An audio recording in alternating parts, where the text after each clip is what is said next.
13 people on here. Thank you guys all for showing up today.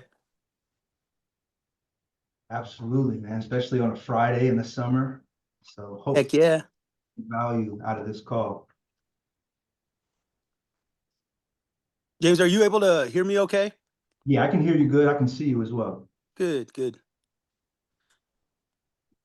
Well, Heather, I think we'll go ahead and get started. It's 1:05. Yeah, that I want works. to I want to welcome everybody to the McLean County Reentry Council monthly meeting. Thank you everybody who's here today. Every week we try to bring some type of, valuable resource to the table, usually in the form of a guest speaker. And so I'd like to, if everybody would like to go ahead and just introduce themselves, just tell us who you are, maybe, where you're from and what brought you here today. And that'd be awesome. We could go ahead and start. Heather's on here. Yeah, I'm on here.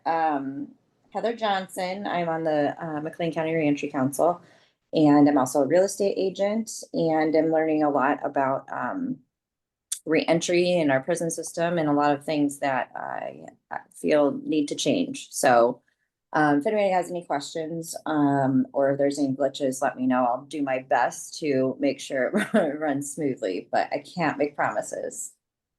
Very good. Let's see, Christopher. Hey, Conley. I'm Chris Conley. I teach at Illinois Wesleyan. I teach a variety of courses for the School of Theater, including Theater for Social Justice. And I work with the Ending Permanent Punishment chapter and the McLean County Reentry Council. Awesome. Thank you. Caitlin. The Outreach Engagement Coordinator for Bloomington Public Library. And the library just wants to be here for people going in reentry to support them in any way they can. Awesome. Thank you for being here. Jessica?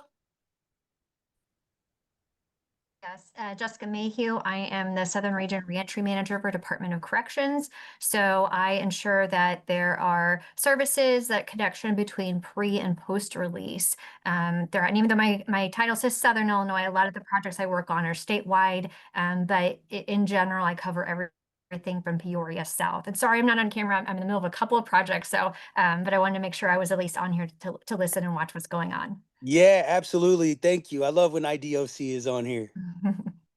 Let's see. Where do we leave off here? We've got Kara. You on there?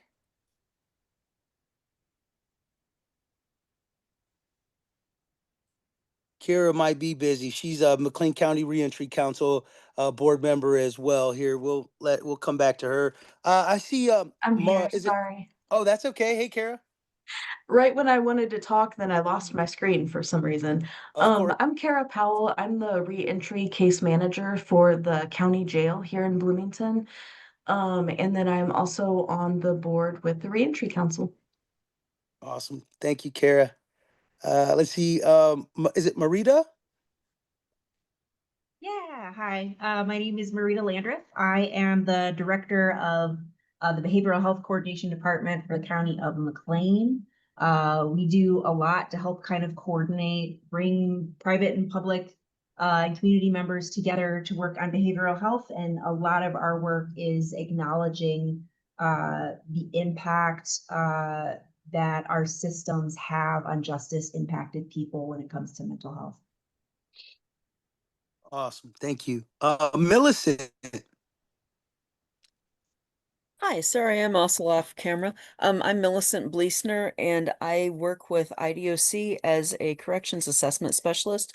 So I reach out to parolees and do a brief assessment, find out anything they may need, and then I offer them resources, follow up, see if they were able to use them, and see, just kind of work with them to see what could help them. I work in the Springfield and Western Illinois counties area.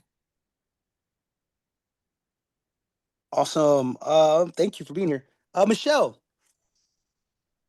Oh, I look like I am in the interrogation room with this lighting, but I'm actually very comfortable.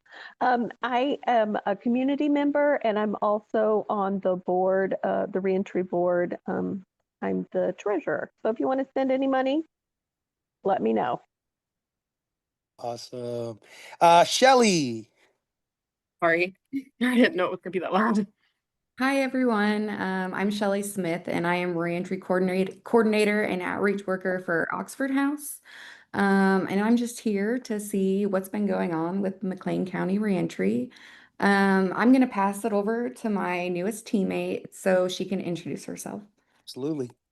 Hi, I'm Danielle Kelly, and I am the reentry coordinator for Oxford House in Peoria County. Thank you for being here. Do I see Adam?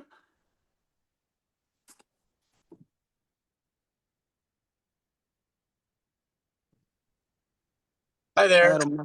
Hey, Adam. Yeah, Adam Lovell with the Salvation Army. Sorry, I'm driving. That's okay. Thanks for being with us. Do we have Emily Hartley? Hi, thank you. My name is Emily Hartley. I'm a community services coordinator at Bright Point Scott Child and Family Center, and this is only my second meeting, so just happy to be here. Oh, well, And thanks I for being obviously here. joined late, so I don't know who to call on. Very good, very good. We'll catch you up here.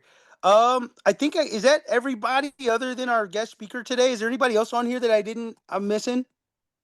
Didn't get a chance to just say who they are? Is that everybody?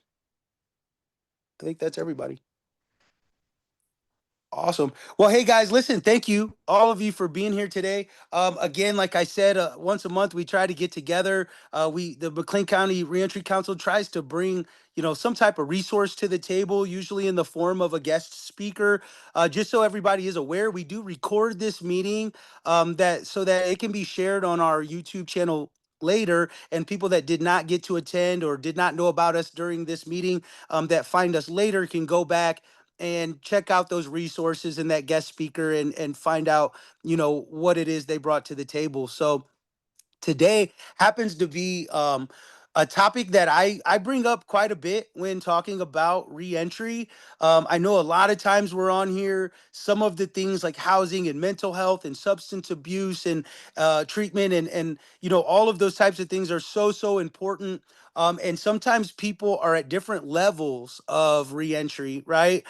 Sometimes you'll find guys and girls, women that are at that level of, I've found this job, maybe I've gotten sustained some employment and some housing, and I'm programming, and I'm trying to really get that push to that next level and that next season in my life. And that's where, some financial literacy comes into play. That's where, I still see young men that work for me, even that have never been incarcerated, are still cashing their paycheck down at the corner market, red and blue, cash and check and go, and shoving the money under their mattress and trying to manage it that way. Or they're using, online banks like Cash App and Chime, which are cool. They're banks. But today I brought a very special guest to me. He is my brother.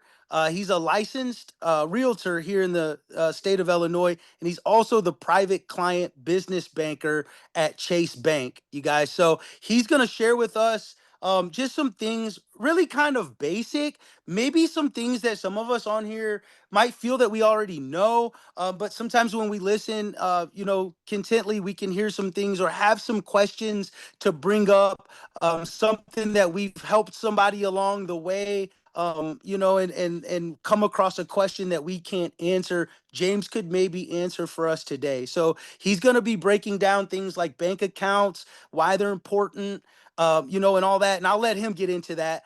So I want to introduce you guys, my brother, James Black from Chase Bank. Hello, everybody. Hello. So again, thank you guys for being here in attendance. I know it's a Friday, it's the summer, so I definitely want to respect your guys' time. But again, I hope no matter how big, how small, there's some type of value that each and every person can take from this call. What I really want to do is start by sharing a little bit about myself. I'll kind of highlight like a lot of the key topics and some of the things that we will cover during the call. We'll kind of put it all together, and then at the end, I would love the opportunity to do like a Q&A session, let you guys ask some questions. I will say, as far as asking questions goes, as we're going through some of these individual slides, please don't hesitate to come off mute and ask a question while it's fresh in your mind. I would say if you want to save the questions for the end, by all means, that's fine. Maybe just write it down so you don't forget it.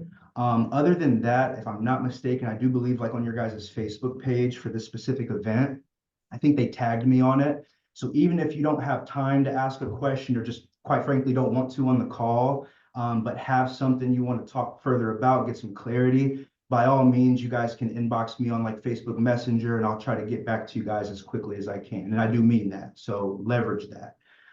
Heather, if you could do me a favor, yes, and go to the next slide. So of course, what we're going to kind of talk about today, guys, and the main focus is like the benefits of establishing a banking relationship. And also we're going to talk about the importance of credit, right? And what that does for us. A little bit about myself. So as my brother mentioned, I'm currently working here with JP Morgan Chase. I've been in the financial industry now for about 4 years. I'm currently in a role on the business side.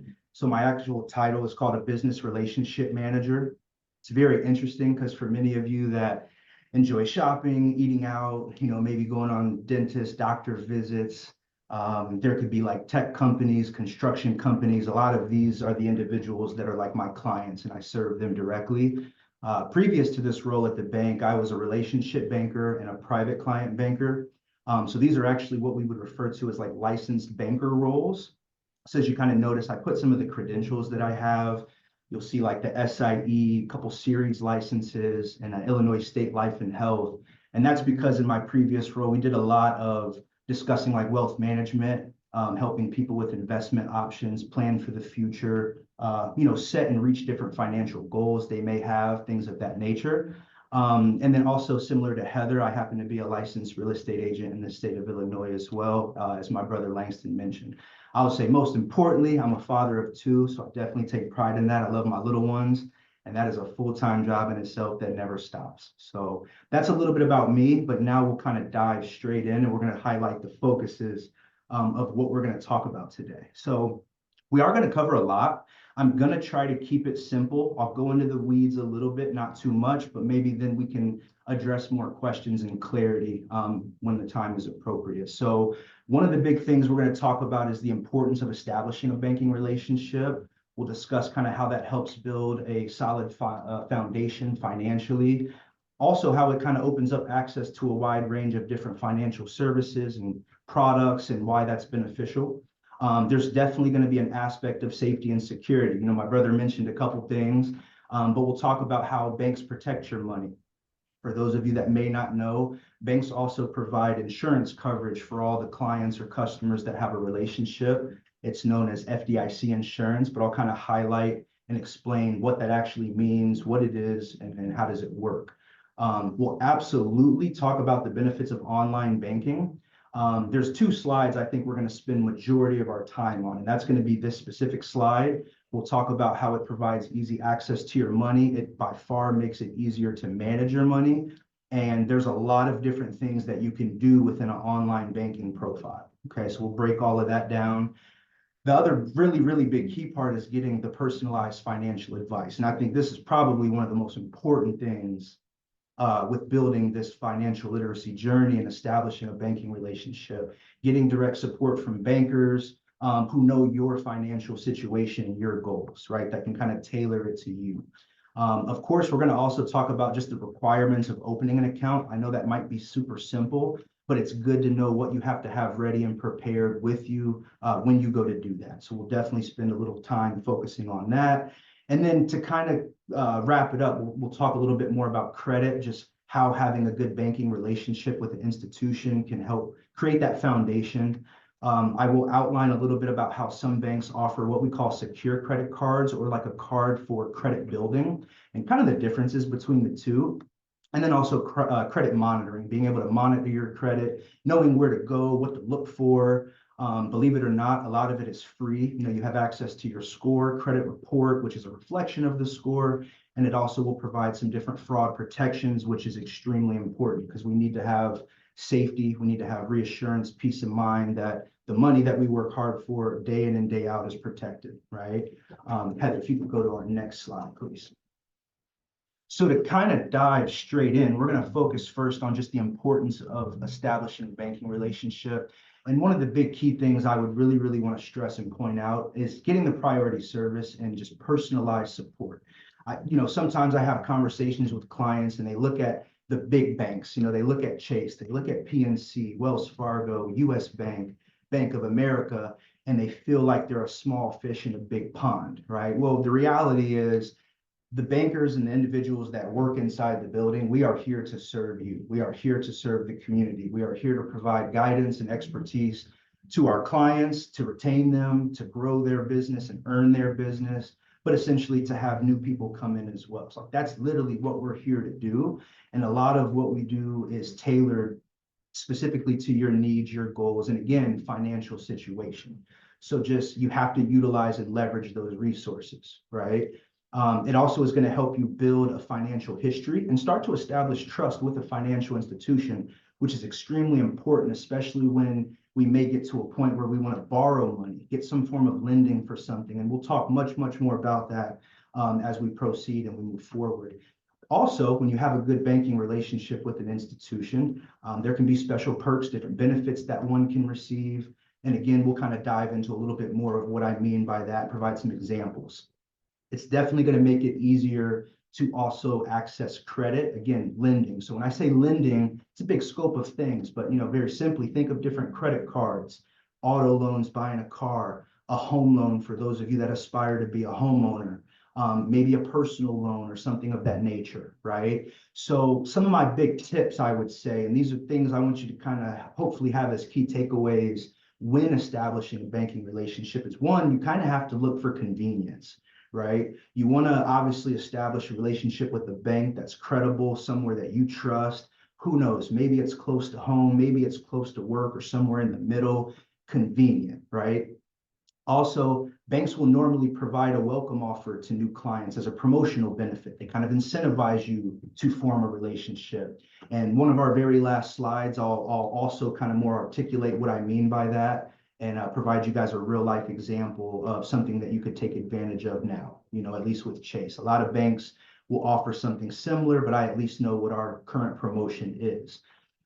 When you form a relationship with the bank, it's definitely in your best interest to try to keep the accounts that you have in good standing, right? So let's try to keep it not at a zero balance. Let's try to not be in the red and the account becomes negative and we've overdrafted the account. Let's try to keep a steady balance and try to build it over time, right? And that kind of goes along also with just maintaining a consistent balance. For those of you that are working, get some type of government benefit, what have you, there's also something to be said about the value of having direct deposit, even if it's once a month, right? What I'll tell you, just being transparent, a lot of times when you go into a bigger banking institution, a lot of these accounts and products, think of a checking account and a savings, just in the simplest form, they're technically not free, right? But there's ways that the accounts can become free and you can utilize it and not have to pay a dime for it. So as an example, like one of our most popular accounts here at Chase, which is a personal checking account that has a fee associated with it, but if the client's getting a direct deposit of $500 or more a month, the account's completely free, right? So that's something that's really nice because it helps the banking relationship be free for you, but it also shows consistency of income, right? You have verification of income, the money's being collected by the bank. Obviously, it gets dispersed. You have money in, money out, you get paid. We have lifestyle, we have essentials, bills, things of that nature. But it's good to build that history and the banks see it, right? Another thing I would say is don't limit yourself. Don't be scared to kind of venture out, ask questions, use more than one service, right? It's one thing to have a checking account, but it's kind of hard to save and set money aside, create financial goals and budget if we're operating and all the money's just in one account. There's value in having at least a checking and a savings, right? On a simple level, because your checking account can be more so of like an everyday operating account. My money, my paycheck comes here. You have your debit card where you can use it to pay bills, make certain purchases, pull some cash occasionally if you need some cash. And then other than that, as we formulate a budget and we try to find room to save, now I can take some excess cash, transfer it over to my savings and try to not touch it and add to it more than I take from it, right? One of the other big things I would say is we have to communicate with a banker. It's one thing to form a relationship, but it's another to actually have a relationship with somebody that's inside that building that can add value. I'll make fun of myself real quick, right? I've been telling myself for the last 2-3 years, I'm going to get back in the gym. I'm going to get back in the gym. I have not been to the gym in 3 years. It's almost like getting a gym membership and you have the membership, you pay for it, but you never go to it. There's no results, right? It's almost like the definition of insanity is expecting a new result, doing the same thing over and over again. The result's not going to change, right? If you could go to the next slide for me, Heather. Hey, bro, can I chime in real quick just because it's on what you just said? I want everybody to understand that I have a perfect example, and I'll share it and let bro keep going. I have a guy right now, he's at work, they're moving furniture. Today's payday, it's Friday. He is at Casey's at lunch right now and needs to borrow $10. He got his paycheck today. He's my one employee that doesn't have direct deposit. So he's got a $600 paycheck in his pocket. He has to, A, hope that he doesn't lose it by the time he gets home and gets to the bank or gets to wherever he's going to go to cash it. And then B, he's not able to access his money today on Friday on lunch to buy something to eat like everybody, like the rest of the crew. And so it direct deposit would really help him today. He'd be able to access his money. So it was just a great example. It just happened today and it went with what he said. That's why this is important. Thanks, bro. 100%, 100%. And that's like at a time where he needed it most or could use it most, right? The other aspect of forming a good banking relationship is absolutely the safety and the security of it, right? One, the bank keeps your money safe, right? Having money in a bank is much, much safer than keeping it in cash, right? Because as an example, cash can be stolen, right? Cash can be lost. Lord forbid something catches on fire and the money burns. Well, now it's ash and it's worth nothing. There's no value to it, right? The other thing I would say is if you keep cash slowly but surely, really what it does is it starts to depreciate. It loses its value, right? So there's other ways that you can put cash to work for you, which we'll talk about a little bit as we proceed and move forward. As far as the other type of security goes, is that FDIC insurance coverage that I kind of hinted towards earlier. And this is something that pretty much every bank provides. It's a coverage that's up to $250,000 per person, per individual. This is something that is actually backed by the United States government. And the simplest way I'll explain it is if you have money in a bank, right, ABC Bank, and ABC Bank goes under, they default. It's a problem. This bank is probably going to shut down, lose all its clients. The government has to pay you up to $250,000 and you're insured and covered up to that much. Okay, that's essentially what that means. Also, safety and security with banks. There's a lot of fraud monitoring services. And I'm being honest with you, I deal with fraud every single day, and it happens in multiple forms. I have stories for days. I won't get into all that, but there's a lot of ways that fraud can be prevented, right? So we also will talk a little bit when we get to like our online segment, how the bank will protect you and safeguard, your money, your account, also your personal sensitive information, right? Also, the other thing is record keeping. And I'll talk a little bit more about this on another slide as well. But essentially, you're going to be able to use a secure online banking platform. And that is in the form of a website, also mobile app, right? So if we have like a desktop or a laptop and we can get on the internet, have Wi-Fi capability, we can access it whenever, wherever. If we have a phone, a tablet that has cellular connection, Wi-Fi connection, you can access it whenever, wherever. And we are going to talk about the benefits of that next. Heather, if you can move to the next slide for me. One of the other things too, I'll actually bring up before we go to that next slide, because it's going to go along with what my brother Langston said with one of his guys. You also have to think on a larger scale of how a bank could be safer than the cash, right? Because if you even have a check as an example, right? You get paid in a check. Not all jobs offer direct deposit. A lot of them do, and some people don't take advantage of it. You're given a check on payday, right? Which is cool, but now you have to do something with the check. to Langston's point, most people are able to wake up on a Friday on every 2-week basis. Money's there already. If that's not convenient, I don't know what is, right? But if you have a check, well, now that's a whole nother thing you have to navigate because you have to do something with it. You have to get to a certain place at a certain time. You know, maybe we have a ride and a way there. Maybe we have to rely on somebody else. And then you end up paying money just to cash it, right? How many of us may be guilty of paying $5, $10, $15 just to get the money that we worked hard for, and now we're not getting the full amount? That could have paid for some gas, that could have paid for some food, something on the weekend. We have to be mindful of that. And even though it's a small amount, you do it so many times, it starts to add up, right? So again, just have to be cautious, be mindful of it. Let's not make it harder for ourselves. And then I do see Heather is on the next slide. So we're going to talk about the benefits to online banking. We're probably going to spend a few minutes on this screen, right? One of the biggest benefits is just really having 24/7 access to your money, again, from any time, from anywhere. Even if the bank's closed, it's Sunday, whatever time of day it is, within the palm of your hand, you can see a lot of different things and also perform a lot of different transactions on behalf of yourself, right? One of the things that's going to allow you to do is check your balances between your accounts.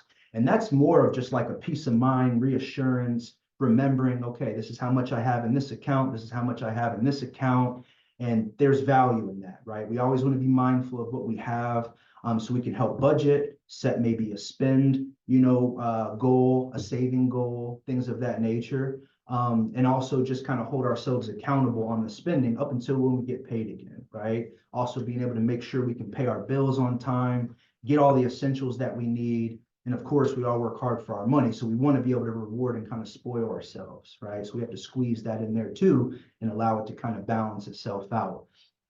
It's also going to give you the ability to transact and like transfer money, transfer funds between your different accounts, right? So on a simple level, if we have a checking and a savings, well, again, the checking account is going to be more of like an everyday operating account. That's where the money comes in at. That's where money gets dispersed as you're, living your lifestyle, paying bills, shopping at the grocery store, things of that nature. But again, it's very important that we have to budget, try to find some room to save, even if it's $5 a month, every check, trying to tuck it away. There's value in being able to quickly, within seconds, for free, move your money from account to account, whether we're tucking it away in our savings, or maybe we're at a patch where, look, man, I got to do something. I get paid in a week. I'm going to take a little bit of money and kind of borrow from myself, do what I got to do, hit it back when I get paid again. There's nothing wrong with that. We just want to try to get in the mindset of putting money away more than we're taking from the pot, right? One of the other big things I would say is being able to have money grow. And I'm not going to get too much in the weeds in this. If you guys have questions later, please ask. But I think there's also something to be said about allowing your money to kind of work for you and make money, right? And what I mean by that is allowing your account to grow interest. Some bank accounts, checking wise, believe it or not, it doesn't pay you anything. So as the money sits there, it's just sitting there in cash. Like I said earlier, kind of slowly losing its value. But a savings account will separate money that you're trying to save for a specific goal or time frame, and it completely separates it from the money that you're spending on a regular basis. And when you have money in a savings account that has a pretty good interest rate, while that money is parked and sitting there and you're continuously adding to it over time, well, the account itself is growing because you're putting money in it on a consistent basis. But while it's also sitting there, it's growing interest. So for those of you that may have heard of compound interest, that's exactly what that's referring to. Starting an account with a certain amount of money, adding to it over time, and as it's also sitting there and you're contributing, it's growing at the same time. And there's absolutely value in that. You could literally be sitting on the couch and your money is helping you make money over time, right? Very, very important. And it's something that we all have to know, but also try to take advantage of. One of the other big things with online banking that is extremely important, as simple as it sounds, is just being able to view your transaction history, right? And they get very specific. You can look at each account you have, you can see money in, money out, different things that were spent. You can see the day, the time, what place, what restaurant, how much money was spent. There's value in that, right? Making sure that everything that you see within this transaction history is legitimate. This was me that did this, right? Or my spouse or whomever that's on this account. Because obviously if you see a $100 Amazon purchase and you're like, shit, I've never shopped at Amazon in my life. What's this? That's a problem, right? But if we don't look at it, we don't know that that's available to us, it could slip through the cracks, right? So just being able to be aware of where the money is going, when it comes in, and when and where does it leave, and how much. It also is beneficial to be able to have access to your statements, different letters, and tax documents, right? So when you have a checking and a savings account or one account, each month it's going to produce a statement. This statement is kind of like a snapshot, right? It shows, the balance at that moment in time. It's going to show you like the average balance for that monthly cycle. And then it shows you all the different transactions that occurred that month, money in, money out. Occasionally the bank may send you a letter, whether they're trying to provide you an update, maybe they need something for you, to update your customer profile. And then at the same token, sometimes for some individuals, once a year, there's like a tax form, some type of tax document that we provide. What I'm getting at and why this is important is if we have an online banking profile, all those documents I just mentioned, they can be sent electronically to you. And that's beneficial for multiple reasons. And I want to talk a little bit about why. How it kind of looks is if I bank with Chase and my statement's ready, they're just going to send me an email. I read the email, it says my statement is available for me to look at. And then I can go into my online banking at my convenience, pull it up, take a look at it, close out of it. And I can always go back to it if I need to. If I need to provide it to somebody, I can attach it to an email or print it and provide it. So there's value in that.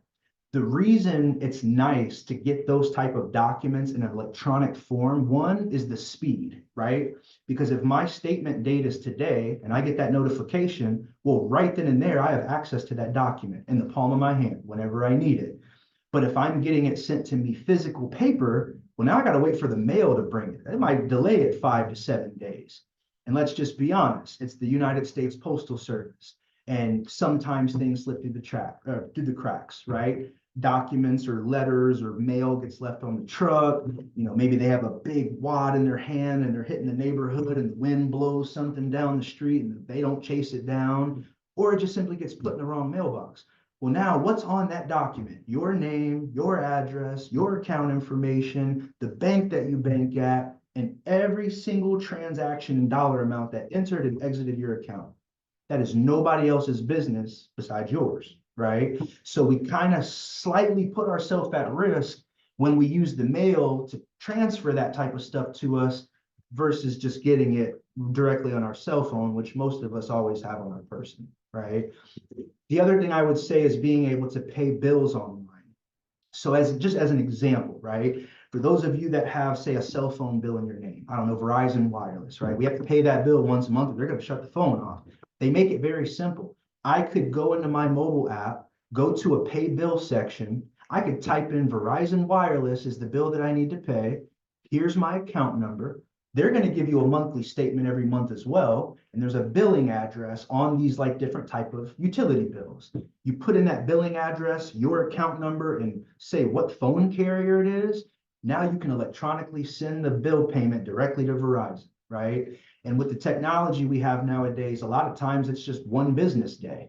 So, let's pretend today is Thursday and my bill is due tomorrow on Friday. Well, I could go on my Chase app from my couch. I didn't have to call anybody, step foot into a bank, drive anywhere. I was able to punch in exactly how much I owed, hit send, and they would have got the payment the next day. It's paid on time. I paid my phone bill, did it right through the banking app.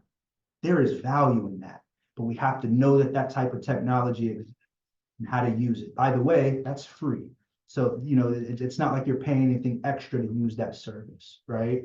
The other thing I would tell you is we all might not have the luxury of receiving direct deposit, right? Some of us may still get checks from our jobs, and that's okay. But again, now we need to do something with this check.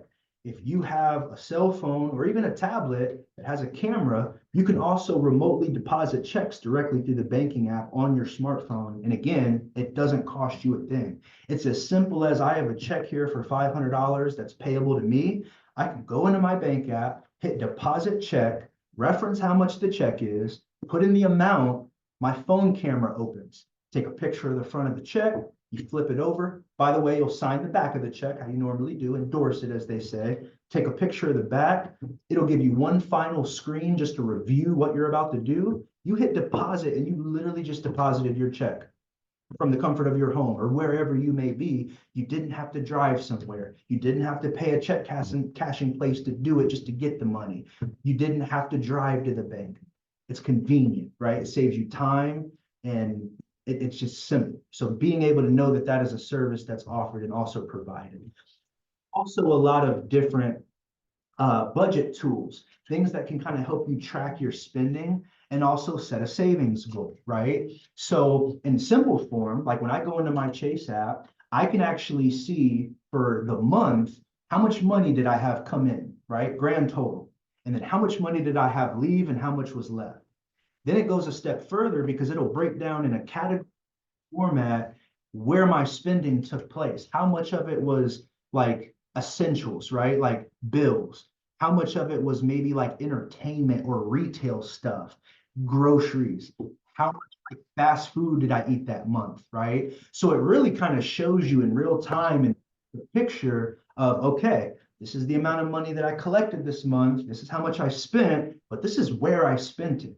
We all have different parts of our life financially where we can kind of cut back a little bit, right? But if we don't pay attention to how much money we're throwing at something on a consistent basis, it might not dawn on us that, man, like, I need to kind of cut back. If I limit myself and only spend this much in this area, you'll be surprised how much you can save, especially when you factor in the interest that grows that we talked about. So again, just something to be mindful of and aware of. And it also allows you to set different financial goals, right? First thing I would say is like, let's just try to define a goal, right? Different definitions. I like to define a goal as something that's pretty, it has to be specific. It has to be realistic and something that's measurable, right? And then we have to have a time frame attached to it, and it needs to be attainable. So if I told everybody on this call, man, I want to buy a car. That's cool. Like, I want to buy a car, but I really just made a statement and told you something that I wanted. Me wanting to buy a car, to me, that's not a goal, right? But if I said, hey, look, I really want to buy a car. I love those Dodge Chargers, man. I think I want a black one. I really want to save up like maybe $5,000 for a down payment. And I really want to have this car by next summer. That's a damn good goal because I know exactly what I want. I know like pretty much how much I want to save and have prepared and ready for when that time comes for me to get it. And I've set a time frame to it. Now all I have to do is create a plan, be disciplined, and execute it, right? Check that goal off and then go to the next goal, right? And we have to be able to break it down in that type of way for ourselves to give ourselves like a bird's eye view, formulate a roadmap, try to have the path of least resistance, and let's try to get there. But we have to set the goals to kind of hold ourselves accountable, right? The other thing I would talk about is protection services that are provided.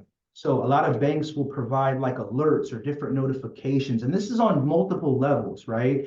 As an example, sometimes people are like, man, like I'm tech savvy. I wouldn't mind having online banking, but like, what if somebody got a hold of my password, dude? Like my username, my password. Now they have all access to my stuff. They could go in there and change. That's true. That could happen. But there's ways that the bank like prevents that, right? So for those of you that might not have heard about IP address, IP address is kind of like a serial number for every single tech gadget that's on this planet, right?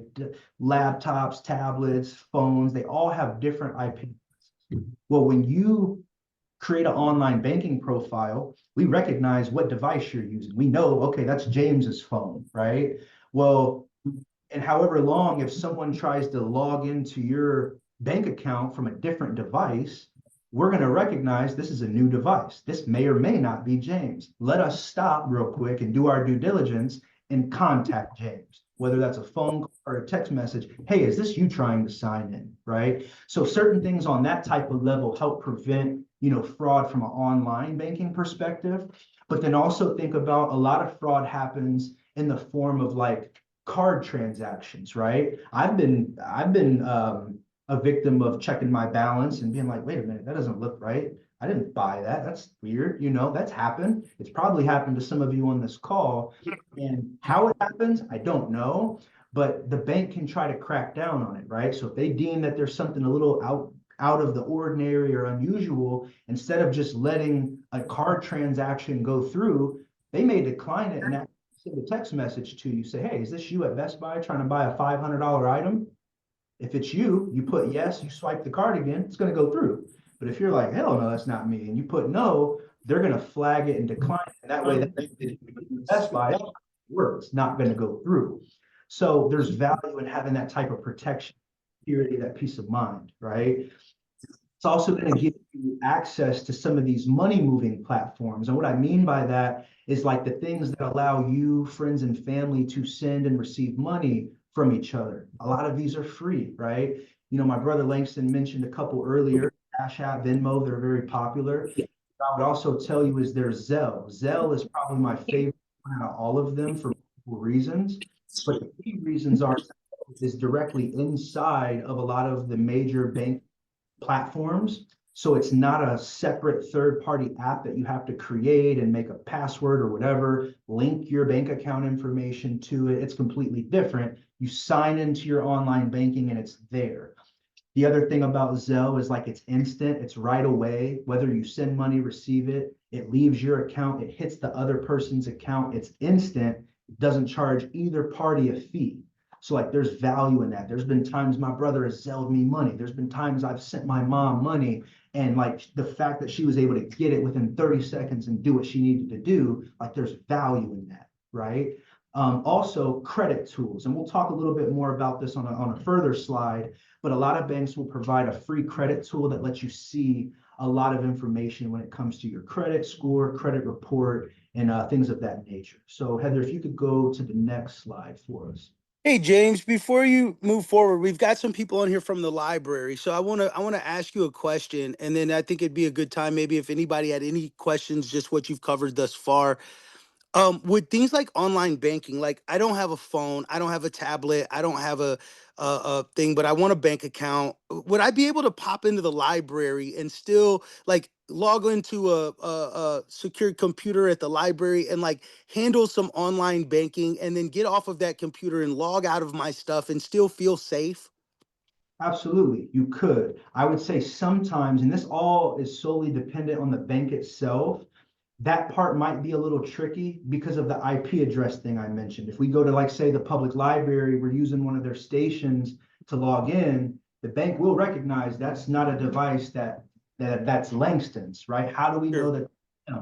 So if we at least have a cell phone that can receive, say, a text message or a phone call, then yes, you're absolutely good. Because in that type of example, the bank will probably want to notify you as the client of that login attempt. And if you can verify that it's you, then on that type of computer, it would gain, it would gain you access, allow you to see, do what you need to do. You would really just at that point want to make sure that you sign out. And oftentimes when you're on a new device and you go to log into anything, a lot of times our phones and stuff are like wired to ask us like, do you want to save this password or not now? Obviously, if you're on one of your devices, you can do what you want, but if you're on like a public device, by no means would you want to like save it or store it on that computer.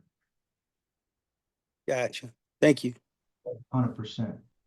At this point, just out of curiosity, Can I also, I don't want to steal Caitlin's thunder, but just to let you know that the libraries do have fax machines that are free and printers if you want to print off something, and then also scanners if you need to scan anything, because sometimes those are required when you're doing some of the things that are the loans or whatever.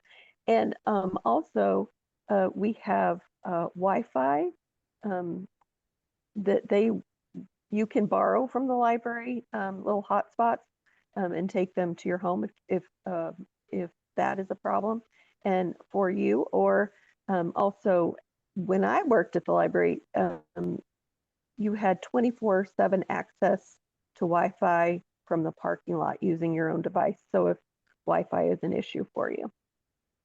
Caitlin, add on as you need to. Thanks. Cool. So then if there's no further questions, at least now we'll kind of move forward. So the other thing I would say that's very important, as I mentioned earlier, is being able to receive some personalized financial advice, right? And one of the things I would say, there's something to be said about being able to have like professional insight and just different information at your exposure from a fiduciary. For those of you that might not have heard the phrase fiduciary, that just simply means you're working with somebody, or someone is working for you, keeping your best interests at heart, right? They're not in it for themselves. They're doing this specifically for your benefit. And that's exactly what, you know, bankers do at financial institutions. Again, we're here to serve you. We're here to serve our community, and help you succeed, set you up for success.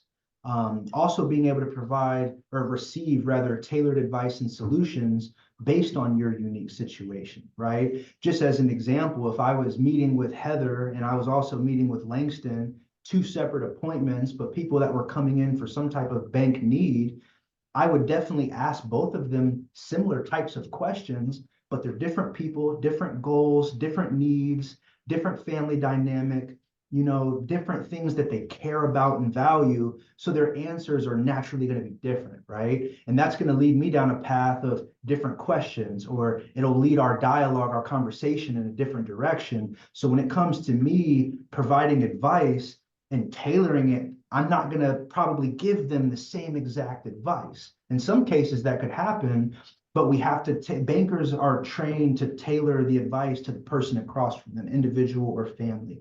And I think there's a lot of value in being able to have that type of relationship, that type of go-to person that you can rely on and know is there to help you, right? With a non-biased type of opinion.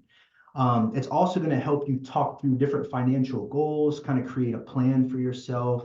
And again, just some examples like creating a financial budget. Maybe we're trying to build up an emergency fund and like have, say, 2 or 3 months of just monthly expenses ready on hand in case something were to happen. Say you get hurt and you're out of work for a while or what have you, right? Things that we don't always plan for, we have that cushion to get us by until everything works itself out.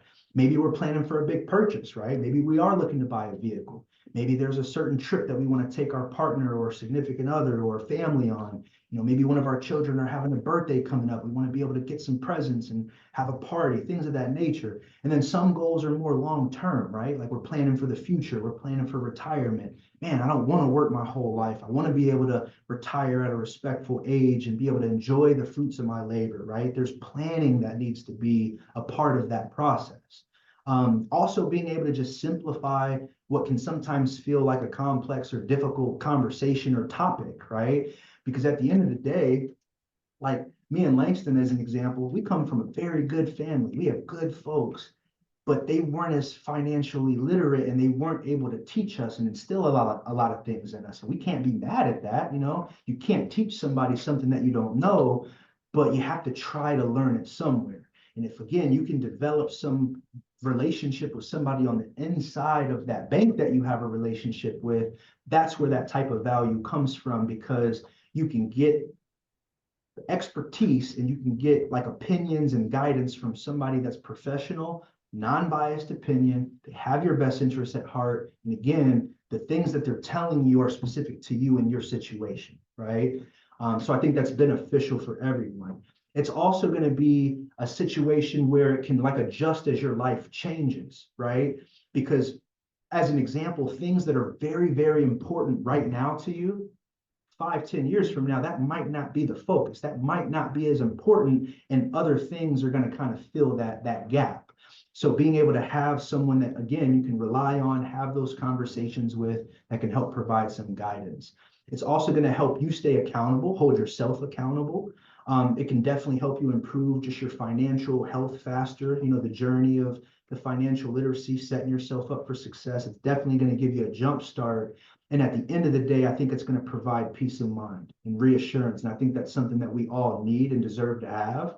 You know, think about, and I'm included in this, but I think we can all say, honestly, we're guilty at some point in our life having an issue, a concern, a problem, and we felt like in that moment there was nobody to go to. There was nobody to talk to. There's no one to help me.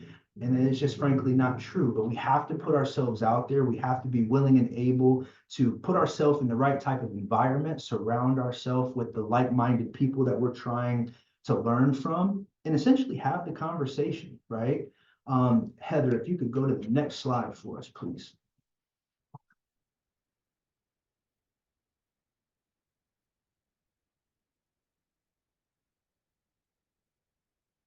Hey, Heather, are you able to go to the next slide for us? Awesome. Thank you so much.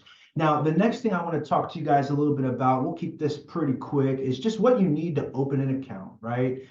As that very first slide showed, it just kind of said 2 forms of ID, and the bank is essentially going to reference it as a primary ID and a secondary ID. So just as examples, like a primary ID could be something like a valid driver's license, valid meaning it's not expired, right? They won't accept an expired license.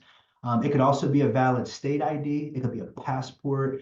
And for any current or former military personnel or veterans we may have, it can be a military issued ID, right? Secondary IDs could also be something like a valid debit or credit card, as long as it has your name on it. It could be a social security card. It could be like an employer ID or a pay stub, because that would have like your name, proof of employment, address, things of that nature. And it can also be a utility bill. The only requirement with oftentimes using a utility bill, it does have to have your name and address on it, and it has to be within 60 days old. So no older than 2 months. Utility bills, think about your phone, think about water, gas, electric, the internet, cable, that type of stuff. And then also bank statements, right? So if you guys do have another bank somewhere, regardless of what you have there, checking, a savings, a credit card, an auto loan, those type of accounts or products provide a monthly statement. Those statements, again, have your name and address. They would just have to not be older than 60 days, okay? And that's what you would be able to use. One of the other things I'll tell you too, just to be honest, I would say, especially depending on like your comfort level with navigating the technology, there's definitely value in taking time to go to the bank, familiarize yourself with the bank, where it's located, what it looks and feels like on the inside, meet a banker, kind of establish that relationship, get a business card. That way I have this person's name, I have a phone number, email for them. But I will say, just transparently, it takes a little bit more time to do that, but there's value in that. If you guys were wanting to set up an account, just try to get it done. You can always go online on a bank's website and open an account that way. You're definitely going to save a lot of time, but you just have to be mindful of what you're reading and what you're opening, understanding what you're doing. And even at that, you could probably go on there and open an account in 5 to 10 minutes, and that's fine. But if you take that route, I would still highly recommend, even at that, find time to go to the bank. And it could be something as simple as, hey, I'm not really here for a direct need. I'm just a new customer. I opened an account a couple weeks ago online. I have a checking and a savings. Really just wanted to meet a banker, man, get somebody's business card. If they have some time, maybe sit down, have them show me a little bit more about the online platform, maybe help me develop like a savings plan for myself, things like that. And then as you're having that conversation, you might naturally have some questions that you think about. And I feel like leaving there, it'll be refreshing, and you'll definitely leave with some answers to questions or concerns you may have, or a different perspective on something. Okay. Heather, if you could go to the next. Also, to relate what James just said, I was able to open my very first bank account when I came home from the Illinois Department of Corrections, with everything that was provided to me from the Illinois Department of Corrections. So they were able to help me acquire my ID. They were able to help me acquire. This is why when we talk about these other things in other meetings with other guest speakers, I left there with a state ID, with my social security card, with my birth certificate, and I had some mail, from the department. I had paperwork with my name and my address and stuff on it. So I was actually able to leave DOC with everything that I needed, walked into the bank, and was able to open a bank account. That's why we tell people, acquiring those things before they leave is so much easier than trying to get those things when they get home, because you can literally get off the bus, walk into Chase Bank, and open an account with those things that are in your folder, if that's something that you wanted to do. 100%. And to piggyback off of that, I think the important thing to also understand is After you leave the bank, you should have peace of mind that everything is done and it was set up correctly, right? Like the accounts are open. You would have gotten a debit card ordered, created the PIN number for it. The banker takes time to help you get the mobile app on your phone or tablet or whatever, create your login, make sure that you're able to sign in and you actually have access to it before you leave the bank. They can help you navigate it, show you where certain things is, how to do certain things, where you go to do certain things, really show you a lot of the tools that I discussed with you guys earlier. And then essentially they also give you a direct deposit form, right? So this is exactly what you would then need to go to your employer, give to them. It has your routing and account number on it. They plug that information into their payroll system. And that way, whether you get paid weekly, every 2 weeks, once a month, whatever that looks like for you, you wake up on payday and the money's there. So I just think there is value in going to the bank. Yes, it takes a little bit more time, a little bit more effort, but we have to prioritize the things that are important, right? We all have the same 24 hours in a day. We have to leverage it. We have to consider good time management. We have to prioritize the things that are important. We all make time for the things we want to do. We have to try to prioritize and make time for some of the things that are going to set us up to be successful, right?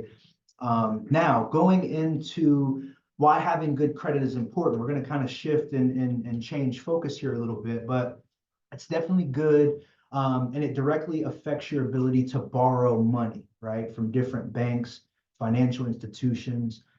It's going to be easier to get loans and different credit approvals, lending opportunities. So again, think of different credit cards, auto loans. It could be a personal loan, a mortgage for someone trying to be a home buyer. It makes it much, much easier having a banking relationship, having an established credit history, which is like the length of time you've had credit, but making sure that we're managing it the proper way, keeping an eye on it. Now, lenders are also more likely to lend money to you when they view you as less risky, more reliable, right? So I'm not trying to be funny, but think about people in your life, friends or family that you've lent some money to, lent an item to, let borrow something, whatever the case may be, and you had a hell of a time getting it back, right? It took way too long. They didn't give you all of it. You got your item back and it damn near broke. It wasn't in the same condition as when you lent it to them. Ask yourself, would you give that somebody money again? Would you give that person another item? Maybe. But you probably think twice about it, right? The banks do that same thing, but on a much, much larger scale, right? So just again, something to be mindful of. Now, it's also going to help you qualify for like lower interest rates, which is very, very important. This essentially means you're going to save more over time, right? Monthly payments could be smaller, and you're going to save a lot of money over the life of a loan. So some of you might be like, well, what do you mean by that? So the example I would give is, say me and my brother Langston, right? We're both in the market to go buy a new car, right? And we're not going to buy it in cash, right? We're going to maybe put something down and finance the rest, pay it off over time, right? A lot of cars, maybe you pay over a 5-year period, let's just say on average. Let's say me and my brother make the same exact amount of money, right? And we're looking at the same exact car. Car costs the same for both parties. We make the same. Well, if we walk the car lot together, and he naturally has a better and stronger credit history and credit profile, he is going to pay way less per month. And when it's all said and done 5 years later, if it takes that long for him to pay the vehicle off, he literally would have saved thousands of dollars. Whereas my payment with a not as good credit score, credit history, I'm going to have the same car, but I'm going to pay much more per month. And when it's all said and done, I'll pay thousands of dollars more than my brother would have.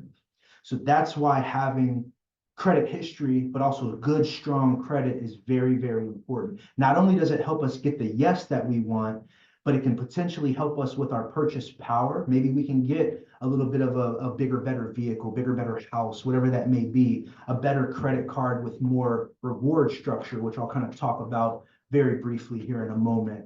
But it also helps the cost of borrowing the money, which is the interest, become less. And the lower the interest rate is when we borrow money, the less we're going to pay, month to month and over time, right? Of course, when we're on the earning side of interest and we want our money to be invested in something and earn, we want the highest interest rate possible. So there's two sides to that coin, right? It's definitely going to be beneficial too when looking for like rental properties, right? If we're looking for a place to live, maybe we're not really looking to buy right now. It's just not the right time. We all need a place to live. So oftentimes we rent, right? Sometimes we rent directly through like a property management company. Sometimes we have like private landlords and things of that nature. Oftentimes they check for credit, right? They want to see previous rent history, credit. You know, it shows you're reliable and you're better to get that, or you're better off to get that approval and be able to move into that home, right? It's also going to help with like lower security deposits, because we usually have to pay a security deposit when moving into a rental property, or sometimes setting up a utility bill, water, gas, electric when you move into that.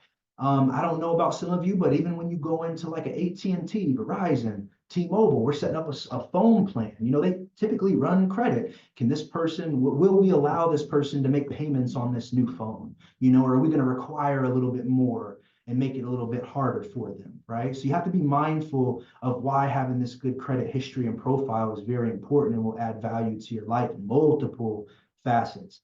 The other thing I would say too, to kind of tie it back to a comment I made earlier, is being able to have better credit card perks, right? Credit cards that have what we call cash back, maybe different travel rewards, lower interest, right? But also higher limits, being able to have a cushion and be able to spend. And you have to be mindful that a lot of credit cards also have promotional benefits, right? Maybe if you spend a certain amount in a specific time frame, the bank's actually going to give you something for that as an incentive to get the card. Sometimes they give you a time frame. It could be a year and a half, 2 years, where there's no interest on the credit card either, which is very important, because as you're using it for your lifestyle, you're not having to pay anything more or extra, right? And the thing with credit cards is you have to be careful, because they can get you in trouble, right? A lot of us like instant gratification, and knowing that we have the ability to swipe, tap, tap, tap, you know, we can sometimes get a rush out of that. We like material things. We don't want to wait. We want it now. And we have that mindset, well, I get paid in a week. I get paid in 2 weeks. I'll just pay it back later. That's how you can kind of dig yourself into a hole, right? What I would more so recommend with a credit card is, regardless of the credit limit that you have and the amount that you have available, treat it like it's the money that you actually have in your checking account that you could spend. You'll never go wrong, right?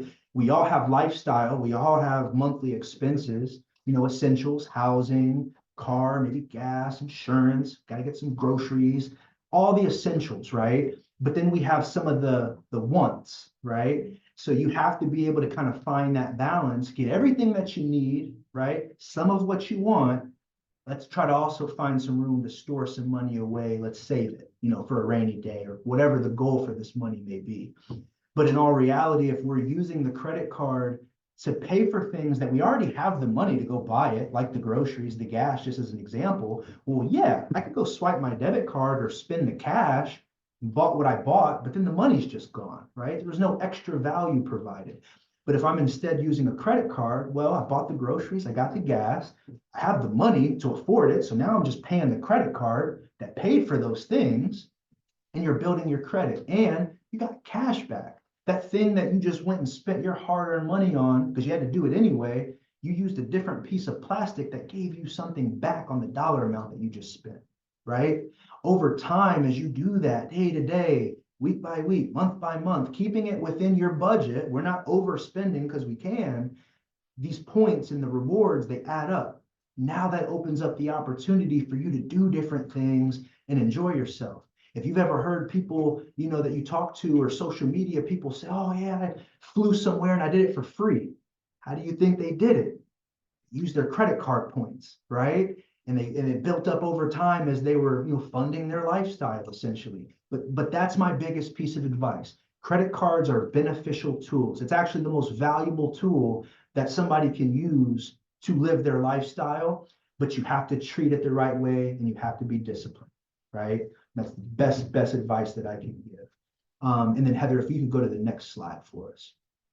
When talking about bank accounts and landlords, James, I know credit, you know, is something that a potential landlord could look at, but as a landlord myself, you guys, just simply having a bank account, not even necessarily worried about credit score, but if I have two tenants in front of me, one with a bank account and one without, I'm going to look at these two tenants and I'm going to decide which one of them is more likely going to be able to manage their money correctly and pay me every 30 days. That guy that does not have a bank account is probably not going to be my option. Now, I could be right and I could be wrong, but if I had to guess as a landlord and I had to make a decision, I'm going to go with the guy with the bank account every time. Yeah, no, that's a very good point. That's a good add-on.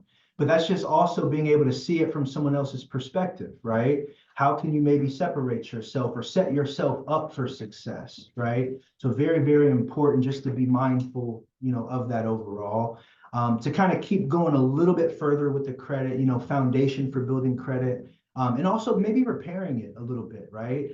So you have access to your credit reports by leveraging these free credit tools. And on one of the next slides we're going to talk about, I'll go into a little bit more detail on how you can do that, different platforms that are there, which are free, by the way.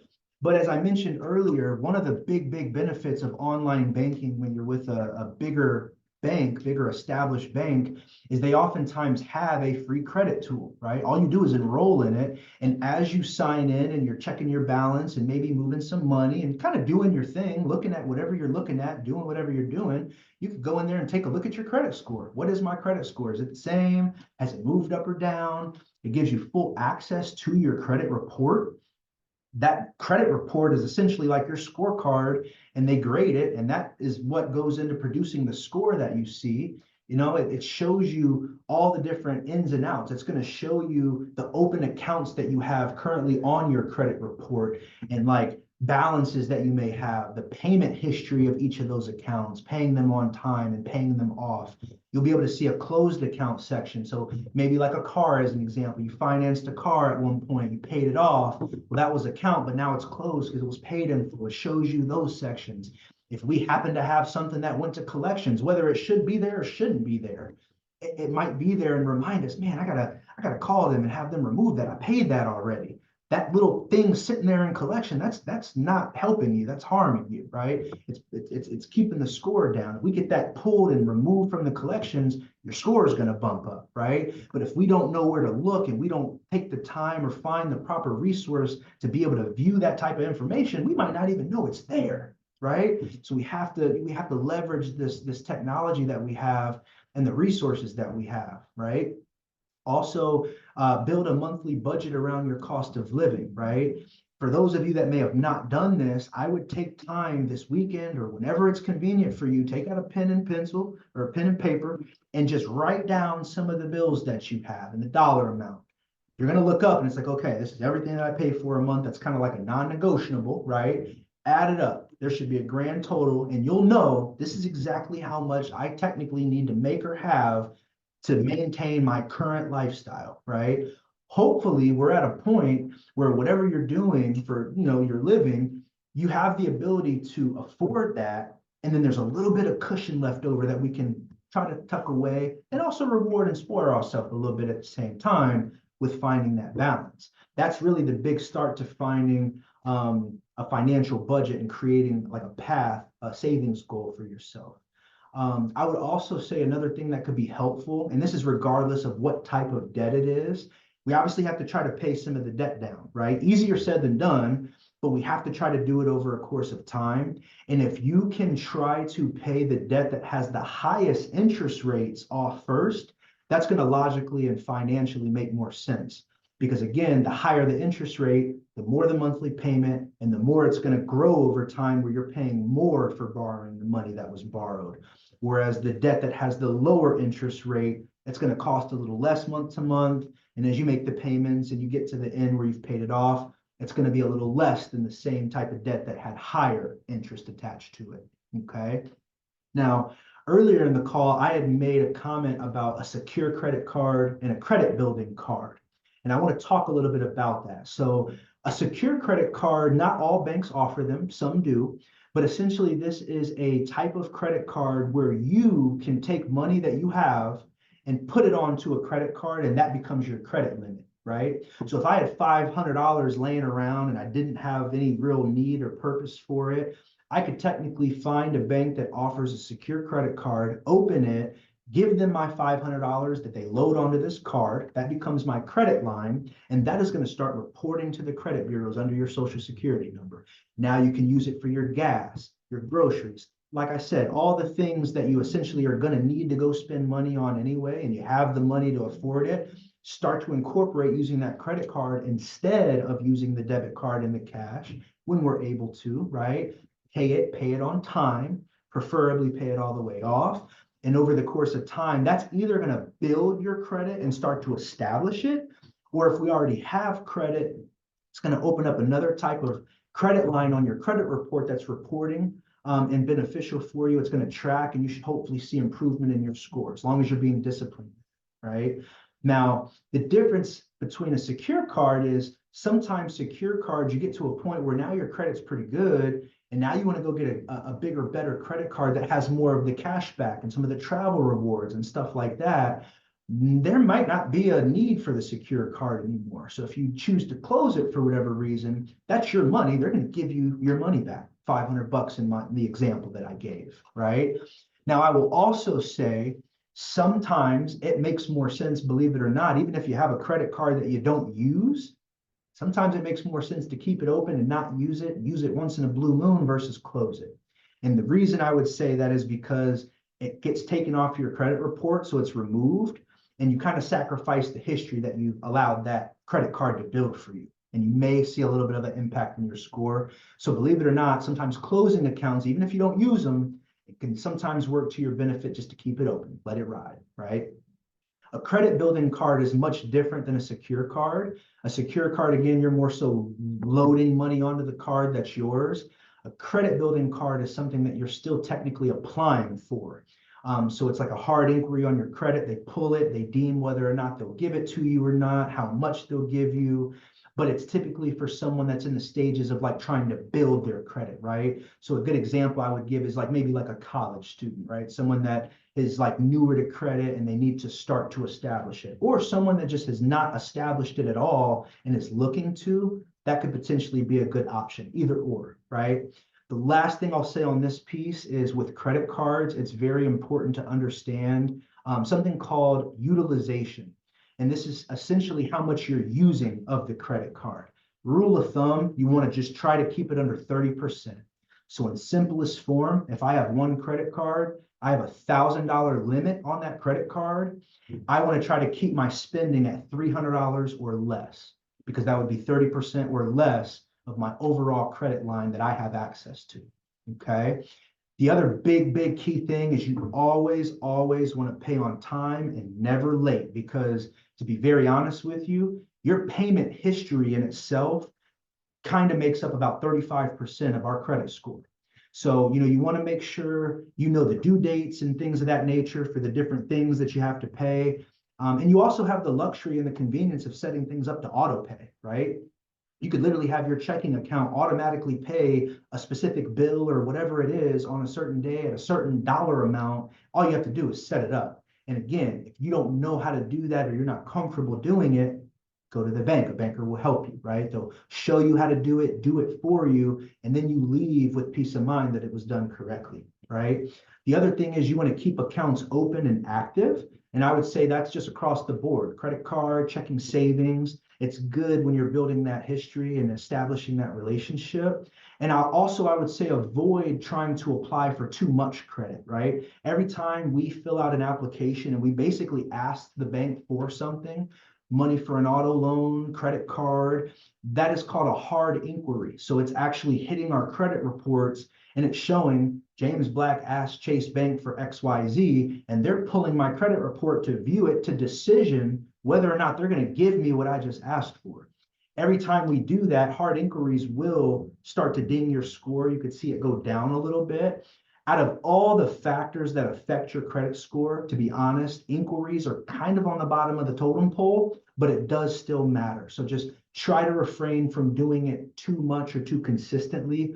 I would say if you're in the beginning stages of trying to build or even repair credit, I would advise like 1 to 2 credit cards in that beginning stage would be plenty to get the job done. And it's also easier to manage in the beginning, okay? You have to be patient, you have to be consistent. So this is kind of like a brick by brick type of thing, take it day by day. And you also want to just try to check your credit reports and monitor them regularly, okay? And if you see any items that are on it that should not be, you want to get in touch with someone at that credit bureau so you can dispute it. If that item gets removed, you're definitely going to see improvement within your credit score. Okay. I've seen that happen with clients as an example, where maybe there's like an old medical bill or something. They broke their arm 3 years ago and they had to, pay $5,000 and it went to collections. Well, they paid that $5,000, but they did that 2 years ago, right? And they assumed, well, I paid it. It's not on the credit report. If you never go look, we don't know if it's actually there or not. So if we can find stuff like that that shouldn't be and get in front of it, that's going to tremendously help us as well. Okay. One of the best ways to relate what he's saying is, as we look at the Reentry Council, we look at talking about helping people who are reentering home from, like, say, incarceration for a long period of time. These guys and girls don't have a credit history. Or maybe they have something from before they went to prison 10 years ago. I had a car that I couldn't pay for that went back to the bank. I was in prison. It was repoed. And when I got home, it was on my credit report. What I found out, you guys, is that some of these things can be disputed and some people can actually start to rebuild their credit while they're incarcerated, even before they come home. So if you're anybody on this call that helps people before they leave, and they've got time to do, with a simple pencil and paper that they can get, on commissary, they can write TransUnion, they can write Equifax, they can get copies of their credit report mailed to them. They can see exactly what's on there. They can see how long it's been on there. They can write letters back themselves. Trust me, these inmates, some of them are working on filing to try to get some kind of relief to get home. They have time. They can dispute these things and write letters of dispute to try to get certain things removed from their credit score before they even get home. It gives them something to do, something tangible. It's helping their credit, and they're able to do it from the Department of Corrections with a pencil and paper. They have to respond when you reach out and you ask for your credit report. They'll send it to you. Yeah, 100%, 100%. Heather, just out of curiosity, I don't see the slides anymore. Are you able to? She might not. She might have had to hop off, bro. She was sharing her screen. Oh no, she's still on here. So what I'll tell you guys, because I do, again, want to respect everybody's time. There's 3 more slides, okay? I'm going to make it quick, and then we're going to kind of hop into our Q&A, all right? So one of the things I was going to show you guys is how to check and monitor your credit. Like, where can you go to do this? What resources are available? What I would tell you is there's 3 different credit bureaus to be aware of. We have TransUnion, there's Experian, and there's also Equifax. These are the 3 different ones. And there's 2 free platforms that will allow you to see all 3 completely free whenever you want to, right? So for those of you that have heard of Credit Karma, that's going to allow you to see TransUnion and Equifax completely free. Nothing you have to pay for. You just have to create a profile, enter in your information, create a username and password. You'll see TransUnion and Equifax completely free through Credit Karma. Now, if you try to get Experian through Credit Karma, they will try to charge you. But the beauty of it is Experian itself has its own platform as well, which shows you Experian completely free. Again, all you do is you fill out your information, you create a username and a password, and then you have all 3 at your disposal. Credit Karma shows you 2, Experian will show you that one, and then other than that, you're not paying for it. The other thing you have to be aware of too is how can you access Credit Karma and Experian? So they do have mobile apps. For those of you that have phones, tablets, you can download those apps for free directly in your app store. But you can also go to the web browser and go to creditkarma.com, experian.com. You can view it however you want to view it. And again, these platforms are also available in your online banking, right? So like me personally, I have Credit Karma, I use it. I have Experian, I use it. But like my accounts are here at Chase. So when I go into my Chase app, I go to their credit tool. It's called Credit Journey is what it's called. And I'll use that tool and kind of compare the different credit bureaus. And I look at them probably more than I need to, but I look at them every day. You know, I look at the score, I look to see if there's any fraud alerts that I have, has the score changed, etc. Right? And I would definitely say it's very, very important to consistently review all three. You know, you don't have to do it every day, but I would say at least once a week, right? Now I want to help kind of put all this together because we've talked about a lot of different things. So to kind of recap, we have discussed the value of establishing a banking relationship. We've talked a little bit about the safety and the security that banking institutions provide, the benefits to online banking, how it's convenient, how you can manage your finances from anywhere at any time. We also have the impact of receiving personalized advice and professional guidance from a banker, right, that has your best interests at heart. The different type of IDs that would be required to open an account, especially if you go into a branch to meet with someone face to face. And then we kind of wrapped everything up talking about the importance of credit. How can we build it? How can we monitor it? And how can we repair it if we need to have some improvement, right? One of the last things I'll share with you, and then I'm going to open it up for questions, is the promotion that Chase Bank has right now for new customers, okay? So this is something where if you open a brand new checking account with Chase, specifically a total checking, this is just the name of the product. It's the most popular checking account that Chase has. We are right now offering people $300 to simply open up an account, and you do have to set up a direct deposit. So if there's a direct deposit that you have, and you're willing and able to have that money go into the new Chase account that you've opened, you just have to have at least a direct deposit of $500 or more that goes in within the first 90 days of when you opened that new Chase checking account. And as long as that $500 or more direct deposit goes in within that first 3-month period, Chase is going to actually deposit $300 directly into your checking account as a welcome to Chase and a thank you for choosing to do business and bank with us, okay? As far as how you can get that, I would recommend to go directly to chase.com.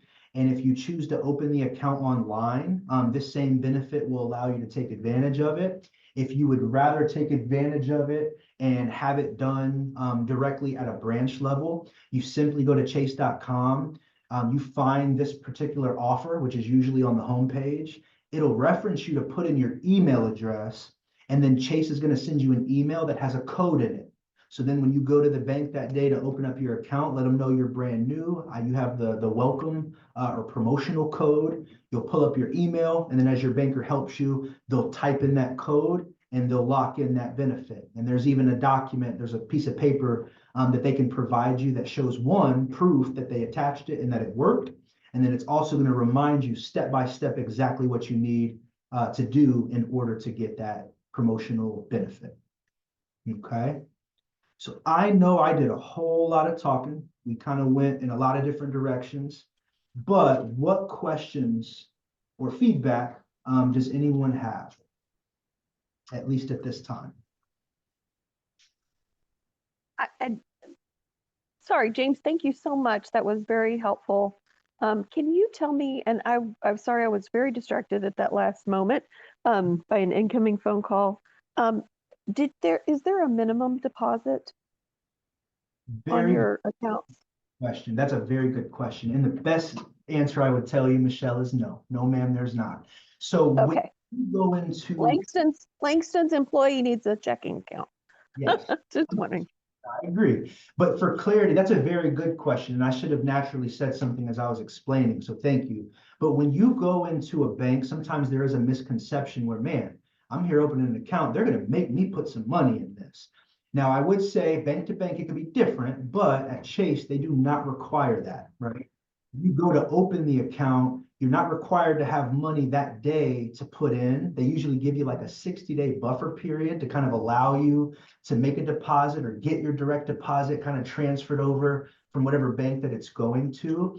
But then again, if you're a brand new client, you have a direct deposit that's at least $500 or more, and you have the ability to have it enter that new account within that 90-day period, 3-month period, they incentivize that, and they will. They'll give you $300 as a simple welcome to Chase. You know, thank you for coming to our institution.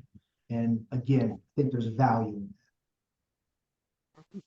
And then is there a monthly fee for an account? Good question. So yes. So as I mentioned earlier, all the different accounts, unless you're a minor, right? Those accounts are free, of course. But when you're 18 or older, every single different type of checking account product there is, because there's different types, right? That fit sometimes for certain individuals, there's always going to be a fee that's associated with it. However, what the banks do is based on the client and the type of account that they're going over and looking to open, there's going to be different ways that the client can help prevent that fee from being charged. So as an example, with this specific promotion, it's for our total checking. That's just the name of our most popular checking account. I believe the fee right now is $15 per month. But if you have a direct deposit going into that account, that's $500 or more per month, then that waives that fee completely and that account becomes free. Okay, great. And then also military discount on that? Yes, yep. So there are military discounts. If you are former or current military and you at least have some form of identification that will show proof of that, there's actually a little bit of a better checking account that we can put those individuals in, and that is completely free. That does not require a balance, a minimum balance that you have to keep per day. And it also doesn't even require that you have a direct deposit because of that military status. Very.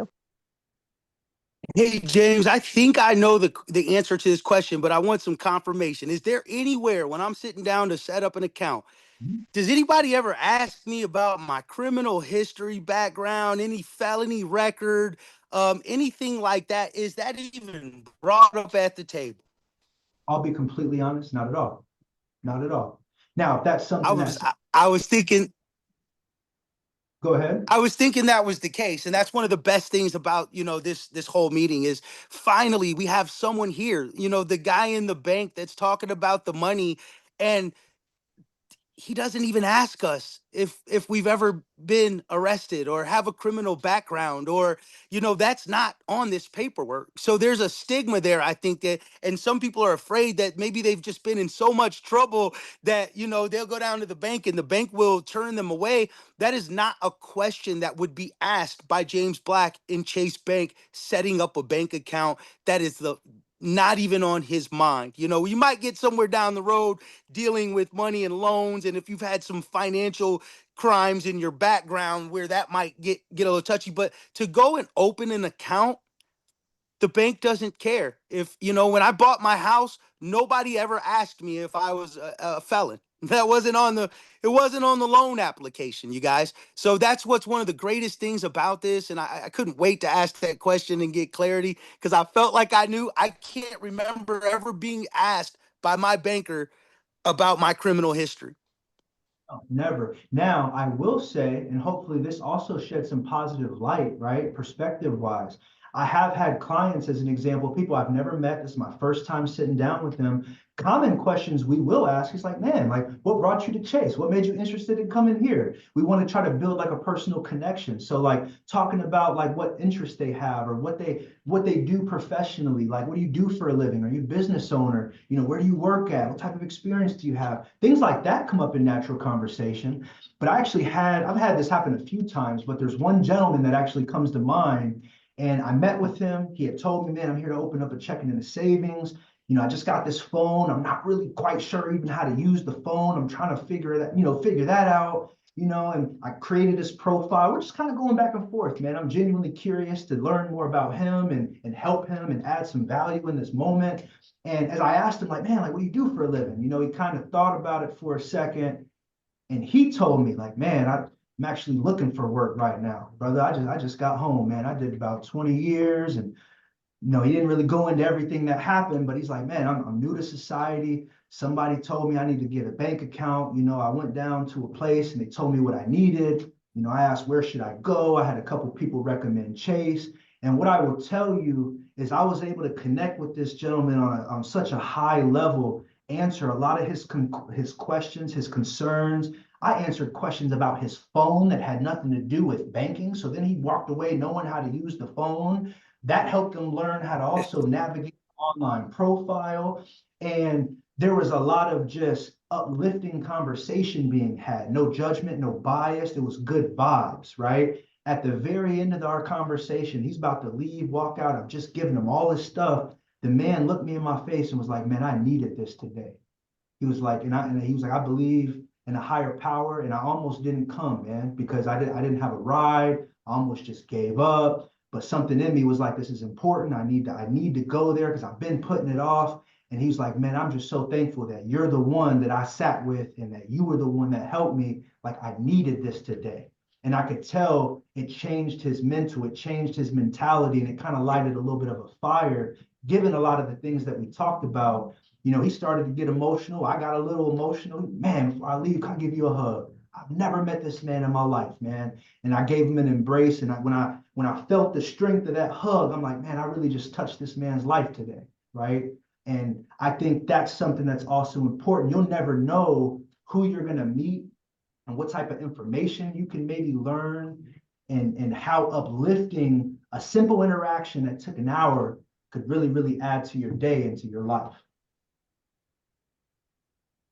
Wow, thank you. Thank you for sharing that with us. That's amazing. And that's so true. So, thank you guys all for being on here. If we don't have any more questions for James, I just want to open this up. If anybody has any announcements that they want to make for next week, now would be a good time to do it. And I just want to thank James for taking time out of his day to come here and share with us. James and I's grandpa used to tell me, I don't know if he shared this with James, he's a lot younger than me, but one of the things he told us was, you can sleep as much as you want to sleep, but during the day when the bank is open, you got to be awake. You can't sleep from 9 to 5. If the bank is open, you have to be up because it lessens your chances of depositing and withdrawing any money. And I've lived by that for quite some time, and it's made a tremendous difference in my life, man. So thank you for taking your time on a Friday, James, for being here with us, sharing about just some financial stuff and some accounts and what it looks like walking into the bank, man, and what it can look like starting over with the bank. So we appreciate you. If anybody has any announcements, now would be a good time to do it. And I hope to see you guys all next month.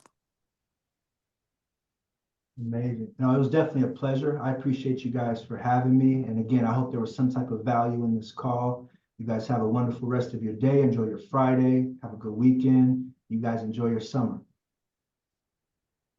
Thank you, James. Thanks, Langston. Guys, we'll see you all next month.